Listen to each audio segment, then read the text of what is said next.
The hippocampus plays a critical role in remembering the events of our lives. Place and grid cells, as well as time cells, were first detected and confirmed in rodents, and later on in the human brain. Place cells were found to fire in specific spatial locations. Time cells provide an additional dimension integrated with spatial mapping. These cells together allow the formation of internal representations, both time and space, in the external world, which improve our ability to adapt to and predict the environment. In controlled laboratory settings, the hippocampus and other medial temporal lobe brain structures have been shown to represent space and time on the scale of meters and seconds. Researchers then tried to use more naturalistic research designs. However, still, there is no evidence that the hippocampus or other medial temporal lobe structures actually represent space or time of autobiographical experiences, and most importantly, over the longer scales necessary for human episodic memory. The target paper's title is Human Hippocampus Represents Space and Time During Retrieval of Real-World Memories. The paper aims to examine whether regions of the MTL reflect the spatial and temporal dimensions of episodic memories. This paper addressed previous questions by having participants relive their own real-life experiences in the fMRI scanners. The hypothesis is the distances between neural activity patterns of recalling would correlate with the spatial or temporal proximity of the actual experiences. In this part, I'll talk about the research methods. Each participant carried an Android-based smartphone, and the smartphone was equipped with a custom live logging application that acquired image, time, audio, GPS, and orientation information throughout the day. When the smartphone detects Wi-Fi and is connected to a charger, it sends the data automatically to a remote server. The participants had control over what data they wanted to share with the experimenters. They were instructed on how to delete data from the phone. Here's the data collection procedure. The experimenters recruited 10 participants from the Ohio State University, 9 females and 1 male.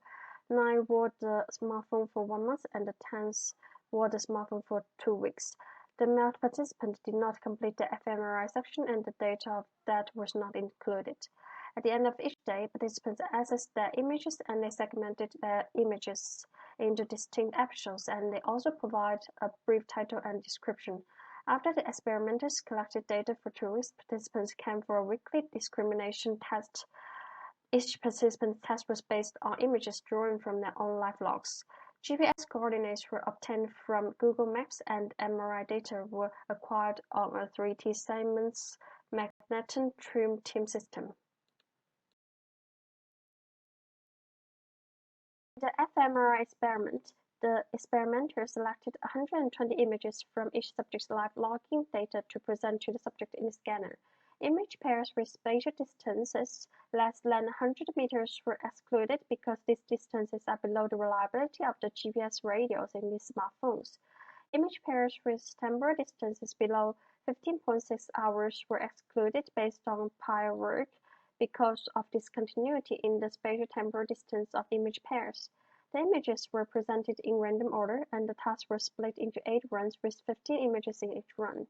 Subjects were asked to try to remember the event depicted in the picture and to relive the experience mentally. After the remembrance period for each event, subjects were asked if they remembered the event and how vividly they remembered the event. Each image was presented for 8 seconds, and participants were given 2.5 seconds to respond to each of those questions. The next step was fMRI processing and selection of regions of interest. The final step was representational similarity analysis. Representational similarity analysis is used to analyze the response similarity between evoked fMRI responses in selected regions of interest. For each pair of images presented to the subjects, the experimenters calculated geodetic distance in meters between the 2 GPS coordinates and difference in time in seconds. In this study, spatial distance is referred to as space and temporal distance is referred to as time. Neural distance for each image pair, for example A and B, was quantified as 1 minus the correlation between the pattern elicited by A and the pattern elicited by B after subtraction of the cocktail mean from both. For further interest, you can check the article on this slide.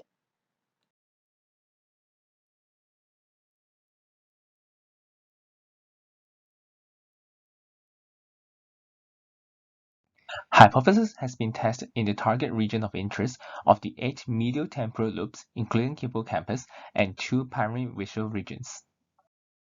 In each region of interest, t-test on the betas from the subject level GLM is performed to determine if it is significantly different from zero across subjects. Bufferoni correction has been applied to the p-values. It found that the spatial distance, temporal distance, and the interaction between spatial and temporal distance are both significantly correlated with neural distance in the left anterior hippocampus for record events. At the same time, no significant correlations was found for the non-record events in left anterior hippocampus.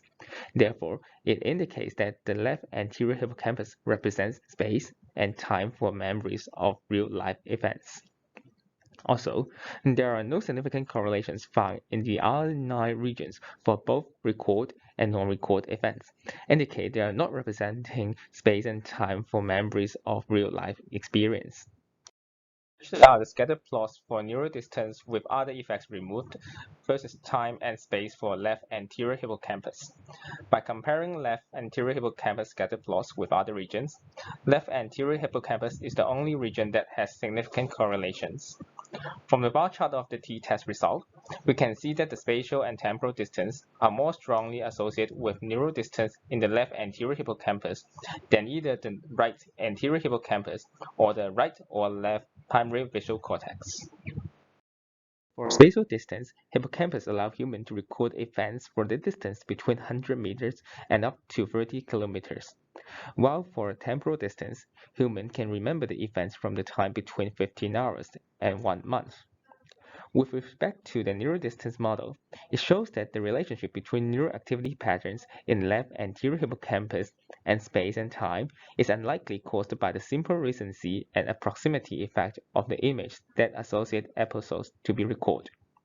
So, the neural activities of left anterior hippocampus encodes space and time during the retrieval process of real-world memories for the past experience that humans can recall.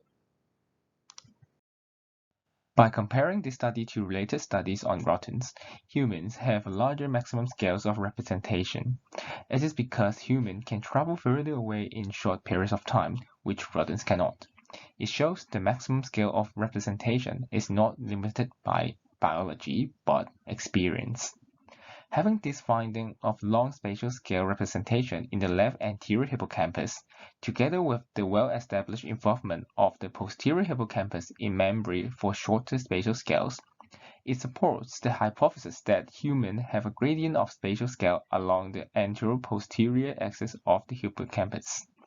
With the large spatial scale of memory of past experience, it may explain how hippocampus allows humans to effectively search the past and imagine the future, and make association and generalization across non-overlapping events.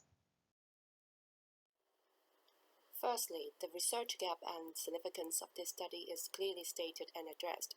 The experimental methods are presented in details, and representational similarity analysis was done in 8 NTL and 2 visual cortex, which is theoretically sound and extensive. This paper has applied some statistical methods to rule out the impact of confounding factors, for example, recency, proximity, which may account for the alternative explanation.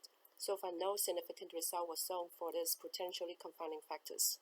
Data and results were analyzed and presented in a logical way, and the results support the hypothesis.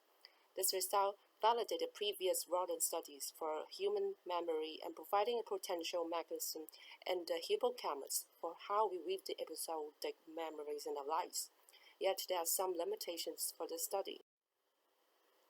Firstly, as the sampling method is posting advertisement in a university campus, the participants are young and by chance all are female.